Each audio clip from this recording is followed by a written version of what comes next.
So you became a millionaire at 27. Did you go to college? I did. And how was that experience? Yeah, it was great. It was great. I didn't get the best grades. But what I realized is that by going to school, you can actually be with people and also create the social skills. School is not for education, it's for networking. Wherever you guys are watching this show, I would truly appreciate it if you follow or subscribe. It helps a lot with the algorithm. It helps us get bigger and better guests, and it helps us grow the team. Truly means a lot. Thank you guys for supporting, and here's the episode. Ladies and gentlemen, we got UK legend John Lee in the building. How's it going, man? Hey, brother, how's it going? Love the accent. Yeah, thank you for having me. Yeah, of course, man. We've been talking for like 5 years. 5 years of going back and forth. Yeah. I remember the first DM I got from you about your jersey. Jerseys, yeah. I remember that. That was my foot in the door with a lot of people, man. Yeah. And I think it's about finding that offer, right? That's something you've it with. You've been able to offer value and really monetize it. So when you were first starting out, what was that first offer that caught fire for you? First offer was really helping people and leading with value. Because look, a lot of the times, if you want to make money in business, you got to first add value. You want to make money, you got to add money to other people's bank accounts before you add it to yours. Right. So for me, it was like, hey, you want to come to me for advice? I started in real estate. So you want to buy property? Okay, let me know how you want to buy it.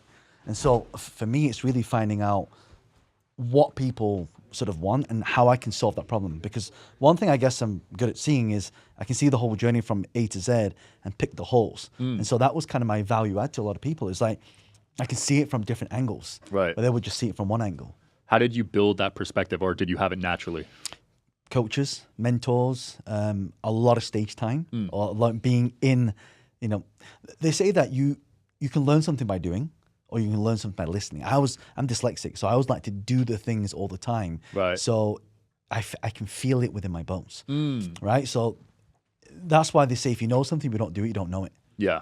They say you learn, I saw some study, when you're teaching something, you learn like faster.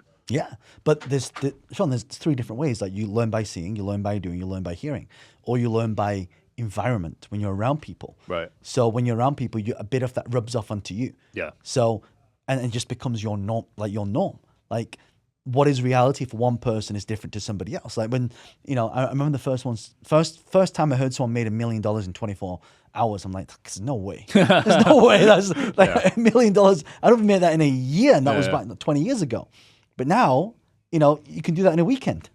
I've done it twice, dude. It's crazy. And then that becomes your new normal, right? Yeah. You got to get exposed to stuff. Every time I go to a mastermind, my bar raises. Because you start getting complacent when you're grinding alone. Yeah. But when you get out there, you see people doing 10, 100 times better than you. Absolutely. It's definitely a wake-up call. Yeah, and then what happens is it levels you up, becomes your norm, right? Yeah. Like when my friend of mine said, John, you can buy businesses without having to use any money. I said, how? He said, well, you just use the company's cash flow. I said, well, why would anyone do that? So it's this normality. It's the same with real estate. Why would someone sell their property £500,000 off? Right. Right? But they're out there, right? You just got to look for them. You got to find it. It has to become your new reality. Yeah. What's the scene like in the UK? Is it as entrepreneurial as the US? No, No? not really. No, it's very, what's the word? I find that when I come to the US, because I do a lot of talks all around the world. Right. And when I come to the US, like the energy is there for it. They're hungry for it. Whereas in the UK, like you tell them things a little bit skeptical. And the same with Asia as well. Right. So I do talks all around the world. So when I come to the US, it's actually one of my most favorite markets because when you tell someone something, their mind is already open. It's not closed. There's no objections that come out. It's like, okay, you tell them a strategy. It's like, okay, how do I do it? You do 1, 2, 3. Okay, brilliant. Let me do one first. If I go into UK or Asia, so you tell them, say, but what about this? What about that? So I see that I definitely see the differences between people. Wow, that's interesting. I wonder what causes that. It must be some sort of programming by the media in that country, right? Well, I don't know. In the US, when I come here, I feel that the energy is a lot higher. Like people respond. People are excited. Like they feel, there's that whole saying, the American dream, right? So it's like this land of opportunity. Whereas, I'm Asian. We're both Asian, right? Yeah. So, our parents say go to school, get a job, work for somebody else, and get into that corporate sort of mindset and kind of work your way up. We're not really, coming from a Chinese family, you're not really supposed to become an entrepreneur. No, definitely right? not. Become an accountant, a doctor, a lawyer. One of these three things, right? Yeah. Yeah. So you became a millionaire at 27. Did you go to college? I did. And how was I that did. experience? Yeah, it was great. It was great. I mean, college, university, I wasn't that good at school, Yeah. right? So I didn't get the best grades. But what I realized is that by going to school, you can actually be with people and also create the social skills, right? You go there, you know, I always kid around saying, look, school is not for education, it's for networking.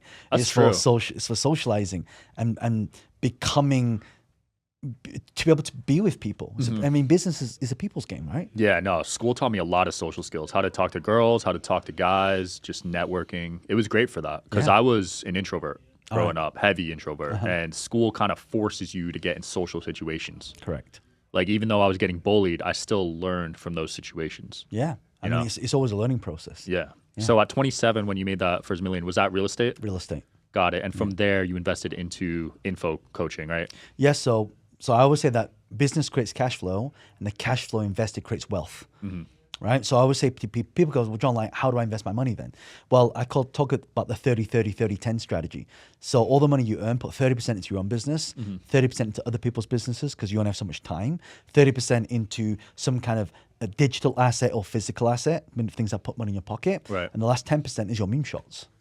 Moonshots, interesting. That's an interesting strategy. I haven't heard that. So when the 30% into other people's businesses, how are you finding those deals? So by speaking at events.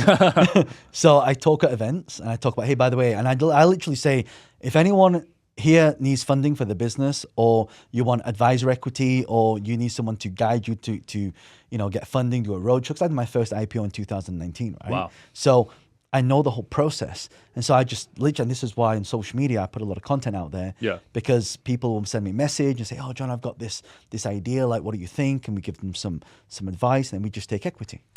You were early on the content game, man. I was on your YouTube. You've been pushing videos for 10 years. Yes. How did you have that foresight into that industry? You know, it's funny in real estate. So what I realized at the time, I mean, Google Ads back then it wasn't expensive, but it wasn't cheap either. I mean, compared to what it is now. Right. So as I started doing that, I started to realize, hold on a second, like instead of me going knocking on people's doors trying to find deals, I can just put one video out there and the deals will come to me. So I switch it the way around. So I started on YouTube, many, many years ago, as you mentioned, but then I evolved, and the mistake I make was not continuing with YouTube. Consistency. Yeah, correct. Then I moved on to Facebook. Right. We got millions of people following us there. And then from Facebook, we then went on to Instagram, right? And then Instagram to Clubhouse. And so it kind of was this like journey of evolution. But what I should have done is kept with all the platforms. Right. Because actually a lot of my deal flow came from YouTube. So many of my deals come from social media. It's crazy. And people neglect it. But it's like your resume these days. It is. So I've seen a shift in the market as well. So when people come to say, John, like, I want you to become an advisor for my company, it's like, well, how do you know how good you are? Right. So now it's like people need to experience you first and then they hire you. No, for real. When someone applies to work with me or work for me, I look at their Instagram. That's like a huge indicator for me about who they are. And your Instagram's blown. You got like 11 million people. I know. It's amazing. Yeah. No, I literally don't even look at their resume. Yeah. I don't care. Yeah. Like, I don't care whether they went to college or anything. It's so funny. Yeah. And even Elon Musk, he doesn't care where his employees went to college. No. So I see that, you know, coming from an Asian household where education's super important. Yeah. Are you going to place that importance on your kids? Yes. Yeah. So you still believe in it? I mean, I send my daughters to, you know, like good school, right? But I know that the education may not be the thing that they want, but it's the network that they, for example, you know, if your kids go to Harvard, Right. and they meet Mark Zuckerberg when they have an idea in a dorm room for a social platform, that could be one of the people that you could meet. You know, so Interesting. What I realize is that from the schools, like the parents that send the kids to these schools, it's actually like a network. Like a lot of the business deals that you meet people is like with parents from a just casual conversation, over a barbecue, or you know from a you know your kids' play date. Like deals happen from that. So you see it as a mastermind almost? Not intentionally, no. Right. Actually, my intention is to put my daughter in the best environment where she can thrive. I love that point of view. Yeah, that's not talked about because people see it from an educational standpoint only. Correct. But you see it as a networking and an atmosphere point of view. Yeah, I mean, like, you know, if my daughter wants to do, you know, Stanford or a Harvard or a Cambridge or an Oxford, like you've got the people in there, like in the future, they'll be the future CEOs of these companies, future bankers of these banks or entrepreneurs where she'll have that network where she could, you know, be a seed investor in a friend's project. Right. Plus, you have the alumni network too. Well, You can always leverage that. 70% of most unicorns currently come out of Stanford. Are you serious? Yeah.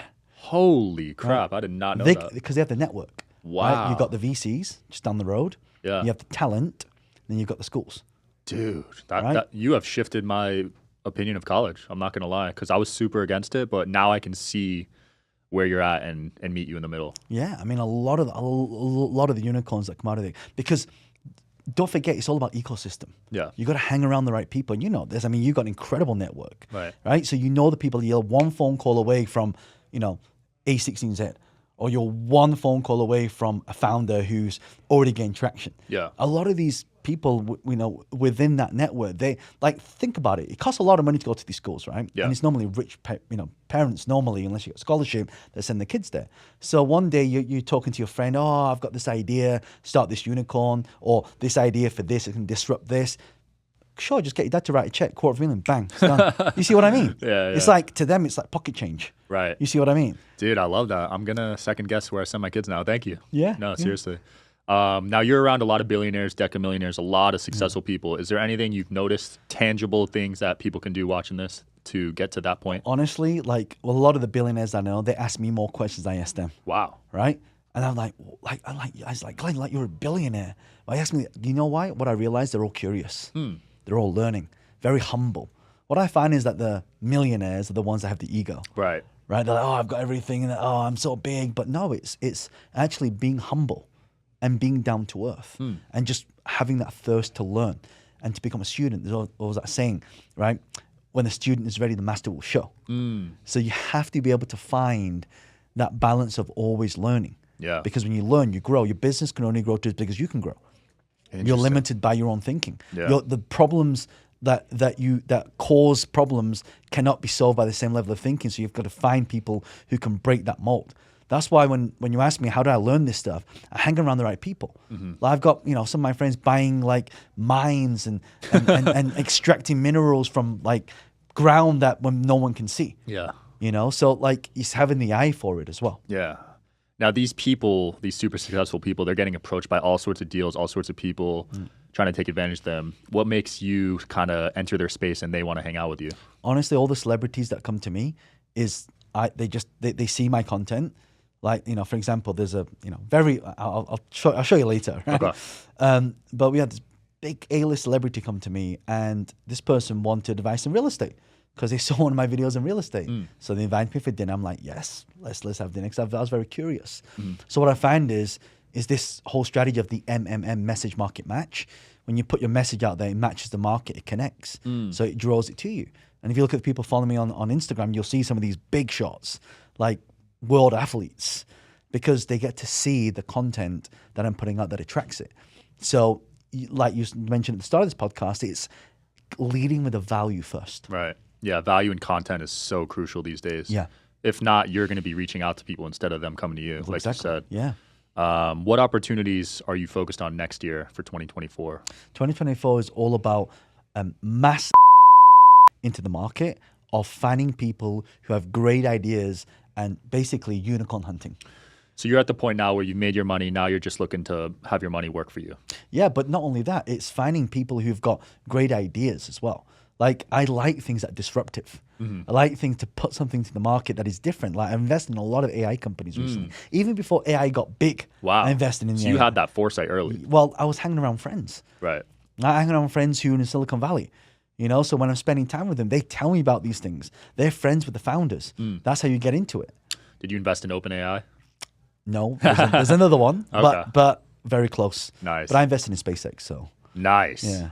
So is there any niche you specifically focus on, or you're just open to all sorts of stuff? When I invest, I want to look at different verticals, because when you're buying, okay, here's a strategy, right? So this is a strategy I learned from my billionaire. You can make a lot of money starting your own business, right? You can turn a lot of revenue. You can sell it and exit. That's great. But to be strategic, what you want to do is you want to look at companies. When you find a company, then you go, actually, let's say this is all AI based. That's why you're seeing a lot of these VCs now buying website companies, sticking AI in it and getting 10 times multiple. So what you do is you start with a base, and now you look for acquisitions, and targets. So you say, let's say this company's doing 1 million and this one's doing 10. To take this from 1 to 10 is a lot of work, right? But if I get this 10 and put it in, it's worth 11 million now. Save time. Right, so I say, I'll buy a company for it's worth 10, I'll give you 15, right? I'll give you 20. Whoa. Right? So you're overpaying. Well, yeah, but here's how it works. So you put the company in, you keep doing it until you roll it up, right, to a big company. Then what happens? You take your company public, right, and you have warrants, which means you can sell the shares. Let's say a share is $1 now, but I let you sell it at $10 the moment on IPO. So that's why you get this basically pump and dump, right? So all the companies in here will dump all the shares, right? You get all the money because now you get your 20 million. Guess what? Share price is low now. I acquire all the companies. I own the whole thing now. Oh my gosh, that's brilliant. My billionaire friends, this is what they teach me. Wow, there's levels to the game, man. I'm telling you. Yeah, I've seen these companies that go out and acquire companies doing X amount of revenue, stack them all up into one, and then go public. Correct. I never understood that side of it, though. We're not even talking about tokenization yet. Wow. That's another level. Oh, yeah. Dude, that's crazy. So is becoming a billionaire one of your goals? Look, for me, it's not about making that $1 billion status, but for me, it's about impact, right? Because if you have $1 billion, you can impact more people. Right. It's to get your message out there, so that's like the more money you have, the more impact you can make. Yeah. They say you want to become a millionaire, change 1 million lives. You want to become a billionaire, change 1 billion lives. So that for me is it's a nice goal to have. Yeah. Yeah. But it's not for the money. Absolutely. It's for the impact. So growing up, what role was money in your life? Was it important? Well, in Asian company, when your parents are saying like save for a rainy day, which is like the worst advice. Terrible advice. Worst advice. Or another worst advice I had is, you know what? Only buy things that you can afford to buy. Yeah. Right? If you got the cash to buy it, then now you're not gearing or leveraging. Some people say only buy it if you could buy it twice. I disagree with that. I disagree. Like, if you're going to buy it, like I have friends that buy hotels. Yeah. Right? That, like, for example, a friend of mine just built a hotel in Japan, 420 million. Are you interested in coming on the Digital Social Hour podcast as a guest? Well, click the application link below in the description of this video. We are always looking for cool stories, cool entrepreneurs to talk to about business and life. Click the application link below, and here's the episode, guys. Yeah. He didn't put 420 million of his own money in there. He raised it.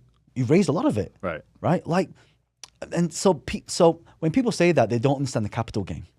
Right? Capital game is knowing what to, for example, some of the guys out there was asking me, well, how do I buy real estate? This is the guy out there who's buying property like 25 million. Yep. I said, well, if you get it 30% off, you get it for free. He said, how does that work? Because you can gear up to 70%.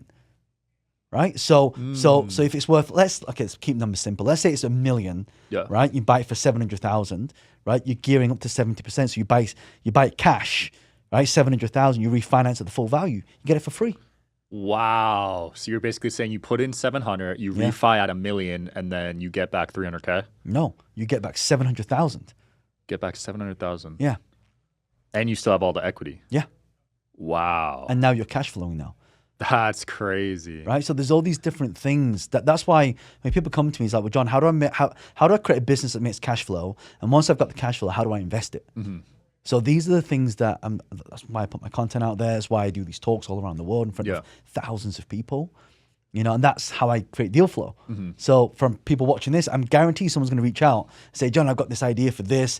Would you be a seed round investor or a Series A or Series B? Would you advise for advisor equity? Yeah. Right, as a minority. So like things like that, it's and then you build all that up. So when you get first insight into all these companies, you can now create that ecosystem. You feed one into the other. I love it. It sounds like you've really found a great balance with your life and business. I love it. I love doing it. You can probably tell. I get excited about it because it's solving problems. Most people don't. But you're like in your passion. Like you're really passionate about it. I love it. I love to travel. I love to impact. And I love to see what is like, if something, when someone says it can't be solved, there's got to be a way to solve it. There's got to be some way around it. I mean, I may not have the answer straight away, but I'll find a way, or I'll know someone who's got the answer to it. Positive mindset, man. Let's talk about the dark side of entrepreneurship, though, because those first few years were probably tough, right? Yes. Yeah. What did you have to go through? Sacrifice a lot of nights out, become a loner, no friends. Yeah. Literally, like no friends. Same. What else? Just sleepless nights, knowing how I'm going to keep the lights on. Right. There's one time I bought too many properties. And that time I was like, holy shit. Was this in 08? Yeah. No, 2009. I bought a lot of my properties in 2008.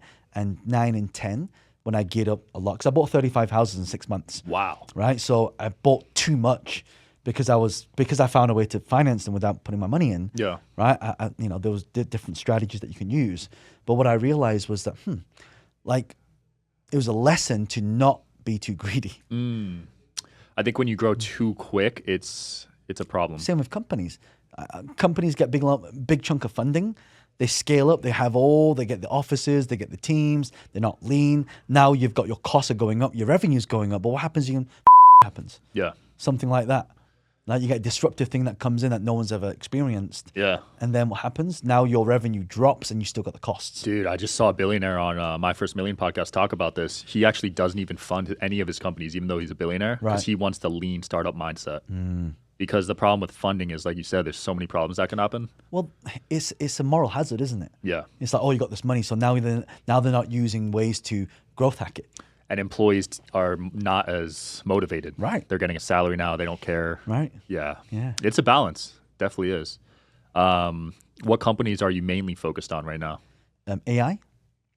Businesses that can evolve into AI. So basically boring businesses that are not tech ready. Okay. Right. So because look, if you look at businesses, they've got revenue, they've got customers, they've got equity, as in like brand equity, but they haven't yet made that leap into the market, right? They haven't incorporated AI in there, right? Like for example, like a lot of the coaching companies. If you look at all the coaching companies, someone who's a coach can only coach 1 or 2 or 3 or 4 or 5 people, 100 people max, one-on-one. What if you can turn that person into an AI? Take their knowledge, dump it, train, HeyGen for 1,000 hours, 2,000 hours, and now you've just basically systemized that person's life. They can ask that person any question, and they'll be able to answer it on the app. Now they free up their time, right? And you just take a portion of a percentage of all the money that they come from that. AI is going to change the coaching space. Have you trained yours yet?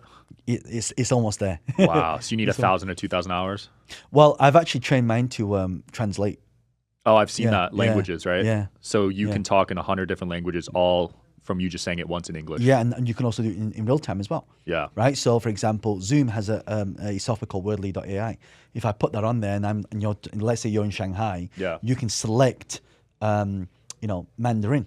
So when I speak in English, you'll hear it in Mandarin in my voice. It'll clone my voice. It'll do speech to text, English, text to translation, Chinese or Mandarin, and Mandarin voice cloned back into speech in real time. Bro, that is massive, especially for scaling your brand now. Like, we're English speaking, but we can easily go to South America. We can go to Japan, Hong Kong, anywhere. This is huge for podcasting, for everything online. We can literally take this. So once it's done sending me, I'll translate it into lots of different languages and post it out there. Dude, that's so sick. Actually, your channel should be 52 different languages. Wow. So you got Digital Social Hour US, Digital Social Hour China, Digital Social Hour Dubai. Yeah. And it's just you and I will be talking in Arabic. That's so cool. I'm definitely going to make channels for the top 5 languages: Spanish, Mandarin, whatever else is after that. There's no reason why not to. It's barely any work on our end. You just stick it in, press the button. Yeah. And now you reach millions of more different people. Exactly. Because they couldn't understand English. Wow. You've interviewed some amazing people, dude. I gotta hear some of these. You had Jimmy Choo on your show, right? Yeah. What did you learn from him? The most humble person I've ever met. Wow. Like, so humble. He's a billionaire. I mean, Jimmy he actually sold his company earlier on, actually. Oh, okay. Right? But the actual brand that sold, as you know, probably Michael Kors had purchased that company. Yeah. But when I look at entrepreneurs, I see the passion of what they first started. Like, for example, when I go to his house, I can, he's always drawing shoes. Mm-hmm. Right? So that's just, and this is what, many, many, many years on. So for me, it's finding people that have that true passion. When you're truly passionate about something, like really people, like anyone listening to this, if you want to start a business, find out what you're really good at, triple down and not double, triple down on it, and all the other things, get other people to do. Absolutely. People try to do everything. You can't. Yeah. You can't. You can only do, there's only so much time. And if the passion's not there, it'll show in the business too. You got it. Yeah. What about Jay Shetty? What did you learn from him? Oh, Jay's amazing. He taught me a lot of stuff with viral content. Yeah. I was actually actually he and I decided to do a podcast one time. I flew over to his place in LA. Yeah. And one of the things that Jay taught me, he said, look, he said, bro, like I see all your content, because he never seen me speak on stage before. And one thing he said to me, he said, bro, your social media does not relate to how you speak on stage. So what do you mean? And he said, look, when you speak on stage, you have passion, you have this charisma, you've got this fire in your belly. But when I watch this video, it's very, like, he said it in a nice way, kind of boring, right? So he said, what you need to do is film yourself on stage and put it on social media. And I just looked, I just put one up, it's like, just hit 1 million views. Wow. Right? It's just like, so that's what I've been doing now. Yeah. So one thing I learned from Jay is that consistent social media. I mean, he said to me, and this is funny because I was in Dubai with him as well. He now keynoting at an event in Dubai. And he said to me, you know, bro, like like you've got such good content, but people actually won't remember what you say. I said, what do you mean? He says, people don't remember what you say, they'll remember how you feel. Wow. And that's why if you look at any one of his videos, the music, you always feel something. Wow. So he's doing some subconscious stuff. He's a master. He's like the ultimate master at social media. It also helps when you have blue eyes and look like that. But I mean, he taught me a lot of stuff on social. I got to give a lot of credit to Jay. That's awesome. He's, we messaged back and forth a few times, and he's like, "Oh yeah, bro, you should do this. This is massive and it's good. Like, try this out." But yeah, he's incredible. Yeah. Lastly, let's dive into Jim Quick, the man. Oh, I was just with Jim actually in Toronto. Love that dude. Yeah. What'd you learn from him? Jim is, again, another incredible human being who's just, what's the word? He's just so present with you. Like when you're with him, he's just like, he just gives you so much attention. Right. But what I love about him is like, he's very strategic, but also very heart-centered at the same time. And one thing I learned from Jim is just like, kind of slow down a little bit. Right, just take things a little bit. Yeah. And of course, I've been through his whole memory program as well. And it's funny because he spoke at one of my events probably 7 or 8 years ago. Wow. And he actually was, he did this incredible thing where there was probably 500 people in the audience. He said, okay, give me 50 random numbers. Random. Yeah. Right, like, okay, 10, 6, 8, 15, 24, da-da-da-da. You know what he did? Right after it, he did it in sequential order. No way. And he did it the other way around. That's insane. It was insane. I was like, okay, I got to learn this That's stuff. so nuts. So in my own event, I bought his course. Wow. I mean, his memory is the best I've ever seen. He's amazing. He's always learning stuff as well. Yeah. He's always got new things. He's actually got an incredible book come out called Limitless. Yeah. It's got a second edition. I got to read that. Yeah. I read the first one. It was great. Yeah, it's amazing. Are you big on books? I like books, but I don't read them. I listen to them. Audiobooks? I'm dyslexic. Same. Yeah, I can't read them. I don't have the attention span. Yeah. But audiobooks in the car is a deadly combo. Or walks. I highly recommend people go for walks. Yeah. 20 minutes in the morning, you get the light, sun on your face. So now you've got, some, I don't know what the exact science is, but when you have sun on your face, it kind of like regulates your nervous system. For sure. Yeah. I don't know what it is. I know some of my biohacking friends just go out, get sun on your face. Like, okay, cool. I know what you mean. Right? Yeah. So speaking of walks, you're big on supercars. I like supercars. Why do you buy those? Actually, I don't buy them to drive. Yeah? I buy them to hold as value and then flip. So for example, every time I bought Lamborghini, I've always made money on it. Really? Yeah. I thought you lose money on them. No. Why? So let's take Lamborghini Urus. Right? Yeah. So Lamborghini Urus costs around $220, $230, depending if you have the exhaust or not. Exhaust, you put in the 15,000 on, right? But now, if you order a Lamborghini, it's going to take you at least 18 months to 2 years for it to arrive. Wow. Right? So what happens is, for example, the new one we ordered, it's going to be like, we pay like $280 for it, but they're selling for $350. Huh. Now you don't buy it to flip. You don't want to do that. Right. You want to buy it, drive it for a year or two, sell it, and make more money back. Dude, I thought you'd lose money on those. That's insane. No, my Lamborghini Aventador S, bought it for $235, sold it for $280. Wow. Right, and I held it for 2.5 years. Dude, you're changing a lot of my opinions today. My new, we just ordered the Lamborghini Revoluto. Okay. The new one's like £500,000. But when that comes out, they'll be valued at like $700, $750. Damn. Right? What did you pay? That's $550. What? Yeah. Dude, do you have to put all the money down though? Nope. Really? Nope. So it seems like a no-brainer. I don't understand why everyone doesn't do it. Because they, like you said, they think you lose money on it. There's certain, you have to know what, like for watches, for example. Yeah. Right? If you buy the right watch, you buy the right car. Like, again, I just buy it, I drive it a little bit, put it in the garage, take it out on weekends, but I don't really put that much mileage on it. Yeah. But I know that if you put your money into it, again, it's an asset, right? It's a toy that you can play with, and it gives you money back. Why not? So you figured out a way to turn typical liabilities into assets for you. Correct. And it's a marketing play. Yeah. And it's a write-off. Yeah. But I'll tell you that the secret is having a relationship with the dealers. Right. Right? You got to have the relationship. Like you can't just go in and buy a Lamborghini, right? They'll give you, if you want the top one, you have to buy this one first. Right. Right? And then you got to build a relationship. And you got to show that you're not just a flipper. Yeah. Like watch companies, they won't give you a watch if they know you're a flipper. I know. I've tried going to Rolex. Right. Yeah. All empty. All empty, right? So so for example, if you want a top model, you wear the watch next time you go in. Yeah. So they see you still got it. I did that. Plus, my friend's a high roller, so they offer him stuff all the time. you Bought go. 2 through him. Yeah, it's all about relationships, man. It's all relationship, but that's business, isn't it, Sean? Yeah. Right? I mean, you and I, it's been 5 years, and this is the first time I've seen you in person. Been following you on social media and seeing the stuff you're getting up to and just seeing how you've evolved. Like, wow, Sean's killing it. Yeah. But no, relationships are everything because there's only so much you could do on your own. Yes. And that was the mistake I made first on. I was in my room for 2-3 years by myself. You can only do so much doing that. You got to build a network. Yeah. And you got to put the time in. Like people say, for example, after this, I fly back to London and then I'll fly to Singapore for a day. Wow. And back. So I'm going from literally across the globe. Yeah. Right? So that's like what? It's going Just to be. to speak? It's going to be 10. Yeah, it's going to be 10. That's going to be a 22-hour flight. Yeah. Right? I'm flying for one day. And people think I'm crazy. Why would you fly 22 hours for one day?